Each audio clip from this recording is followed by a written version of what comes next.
ओम शांति। 17/9/2024 प्रातः मुरली। ओम शांति। बाप दादा मधुबन। मीठे बच्चे, ये राज सभी को सुनाओ कि अबू सबसे बड़ा तीर्थ है। स्वयं भगवान ने यहाँ से सबकी सदगति की है।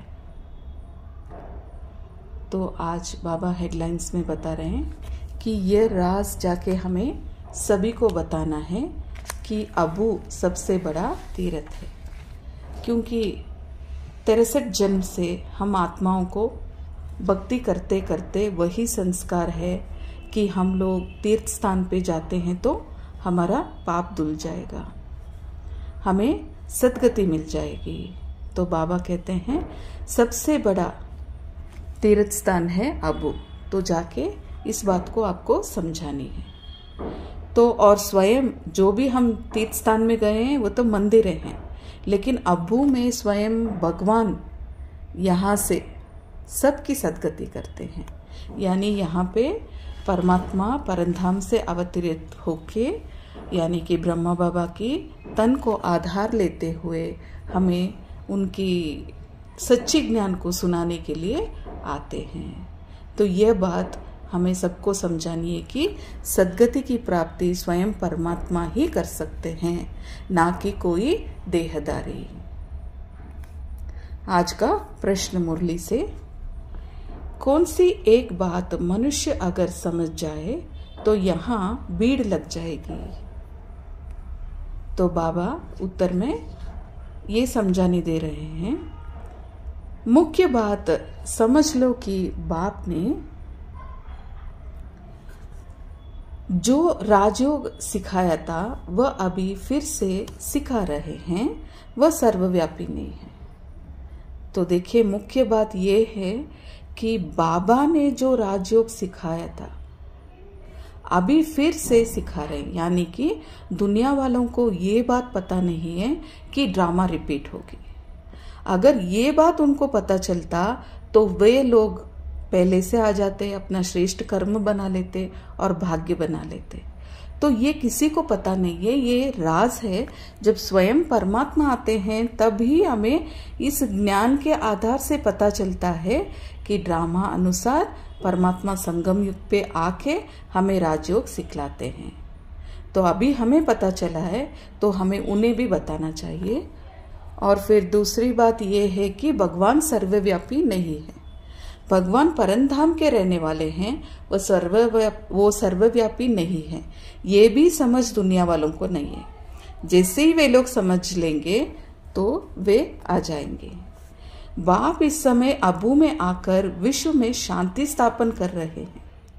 बाबा यहाँ पे यानी अबू पर्वत में अवतरित इस बात के लिए होते हैं क्योंकि विश्व में शांति स्थापन करना है, इस बात के लिए अवतरित होते हैं। उसका जड़ यादगार दिलवाड़ा मंदिर भी है।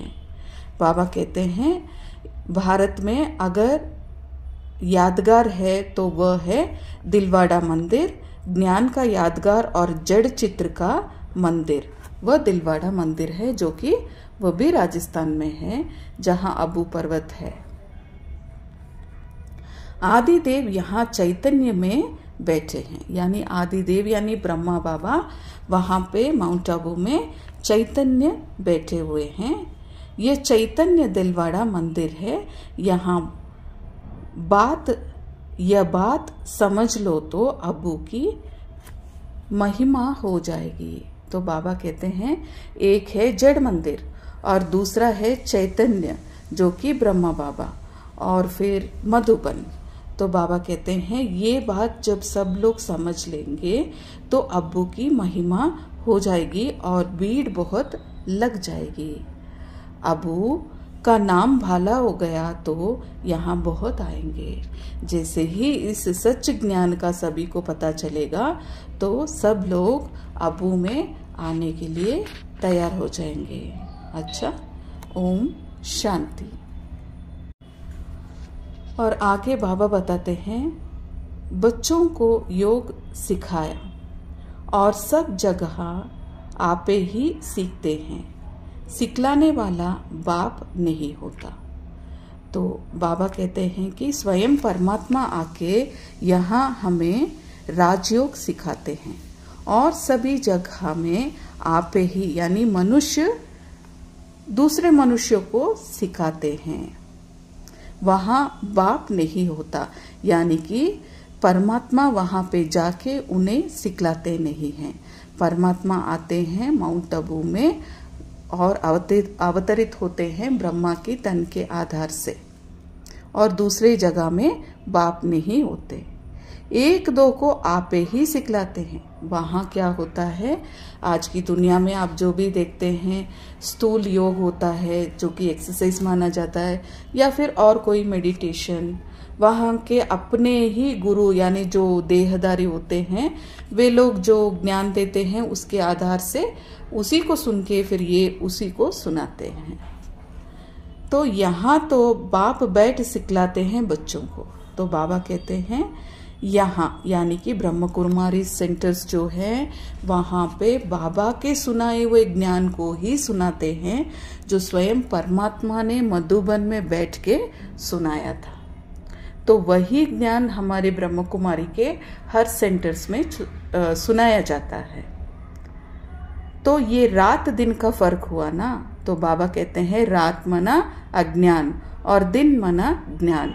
तो रात मना जो भी इस दुनिया के दूसरे दूसरे योग केंद्र हैं उसको रात कहा जाता है, और माउंट आबू या फिर ब्रह्म कुमारियों का जो भी सेंटर्स है वहाँ पे जो सत्य ज्ञान का वर्षा होती है उसको दिन कहा जाता है। तो ज्ञान और अज्ञान में फर्क है ना। तो इस बात की आज बाबा मुरली में समझाने दे रहे हैं। तो दूसरी जगह में जैसे ही आप जाएंगे तो मित्र संबंधी सब याद आएंगे, क्योंकि वह देह के अभिमान में बैठे हुए सब क्रिया को सीखते हैं और दुनिया के धुन में ही रहते हैं। तो इतना याद नहीं कर सकते हैं, इसीलिए देही अभिमानी बहुत मुश्किल बनते हैं। बाबा कहते हैं जिसको देह और देही होने का फर्क ही ना मालूम हो तो वो देही अभिमानी कैसे बने।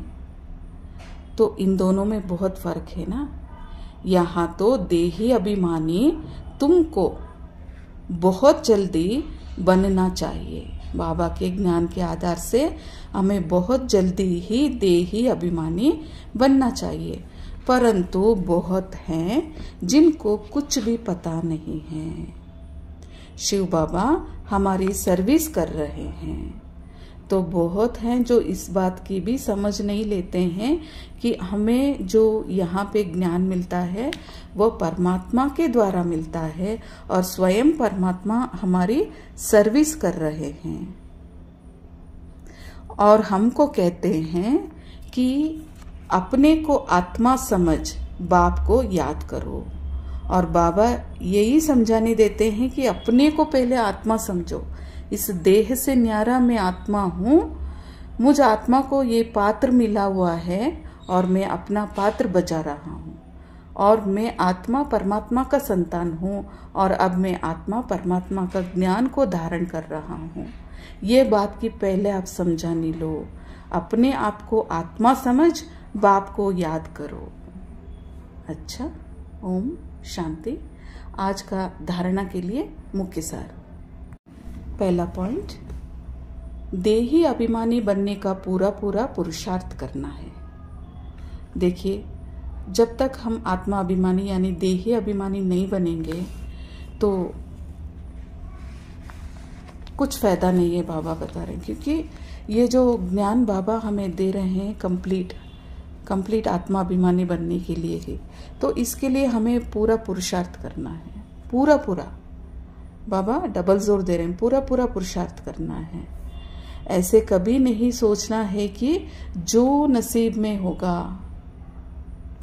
तो बाबा कहते हैं नसीब में होगा तो मिल जाएगा। तो ऐसे अलबेलेपन में कभी मत आना बच्चे, सेंसिबल बनना है। अभी देखिए, ये कहावत है जैसी करनी वैसी भरनी। तो करनी तो है, तो बुरे कर्म के फल तो हम भोगते आए हैं। अभी बाबा कहते हैं कि देही अभिमानी बन के पूरा पुरुषार्थ करो, यानी आत्मा पुरुष अपने अर्थ श्रेष्ठ कर्म करो बाबा के ज्ञान के आधार से, तब जाके आपकी नसीब खुद ही बन जाएगी। ऐसे नहीं बैठे बैठे बन जाएगी। तो सेंसिबल बनो, अपनी बुद्धि से काम लो करके बाबा डायरेक्शन दे रहे हैं। दूसरी पॉइंट, ज्ञान सुनकर उसे स्वरूप में लाना है, याद का जौहर धारण कर फिर सेवा करनी है। बाबा कहते हैं ज्ञान को जैसे ही हम उसको सुनते हैं, सिर्फ सुन के बताना नहीं, लेकिन उस स्वरूप में हमें पहले लाना है, उसको स्वरूप में, यानी हम आत्मा को उस ज्ञान को धारण करके स्वयं को उस रूप में बन के फिर दूसरों को बनाना है। इसके लिए हमें याद का जौहर चाहिए, यानी बाबा के साथ जैसे ही हम लोग बुद्धि योग जोड़ेंगे तो बाबा की जो शक्ति मिलेगी उससे आत्मा पवित्र होती है और हमें ये पवित्र ज्ञान सुनाने में मदद होती है। तो सबकी सेवा करनी है, सबको अबू महान तीर्थ का महिमा सुनानी है, जाके सबको ये बतानी है कि ये कितना महान तीर्थ है जहाँ स्वयं परमात्मा आते हैं। तो उनकी महिमा को हमें जाके सुना के औरों को भी बाबा का परिचय और सच्चे ज्ञान का अवगाहन करना है और उन्हें भी माउंट आबू आने के लिए हमें राह दिखाना है। और आज का वरदान है, एक बाप शब्द की स्मृति से याद और सेवा में रहने वाले सच्चे योगी सच्चे सेवादारी भव। और वरदान का विस्तार, आप बच्चे मुख से व मन से बार बार बाबा शब्द कहते हो। बाबा बच्चे हो तो बाबा शब्द याद आना या सोचना ही योग होता है। अगर बच्चे हैं तो बाबा शब्द याद आना या सोचना यही योग होता है। और मुख से बार बार कहना कि बाबा ऐसे कहते हैं, बाबा ऐसे कहते हैं, बाबा ने ये कहा, यही सेवा है। लेकिन इस बाबा शब्द को कोई दिल से कहने वाले हैं, कोई नॉलेज के दिमाग से। जो दिल से कहते हैं उन्हें दिल में सदा प्रत्यक्ष प्राप्ति, खुशी और शक्ति मिलती है। दिमाग वालों को बोलने समय खुशी होती है, सदा काल की नहीं। सिर्फ वो जब बोलते हैं तब उनमें खुशी रहती है, बाबा शब्द, लेकिन सदा काल की नहीं। आज का स्लोगन, परमात्मा रूपी क्षमा पर फिदा होने वाला ही सच्चे परवाने हैं। परमात्मा रूपी क्षमा पर फिदा होने वाले ही सच्चे परवाने हैं। एक बाप दूसरा ना कोई। तो एक परमात्मा रूपी क्षमा पर फिदा होना,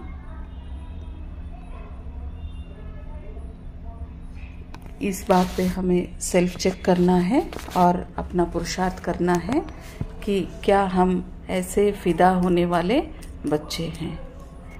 तो आज के जो महावाक्य हैं उस पे अपने आप पे गौर कीजिए और सब लोग जो भी बाबा के ज्ञान को सुने हुए हैं, माउंट आबू जाइए, बाबा का मिलन मनाते आइएगा और फिर जो बाबा का ज्ञान को जानते हैं वो दूसरों को भी बताएंगे ताकि सब लोग बाबा की प्राप्ति को पा सकें, क्योंकि बेहद का बाप आया हुआ है बेहद के बच्चों से मिलन मनाने के लिए। अच्छा, ओम शांति।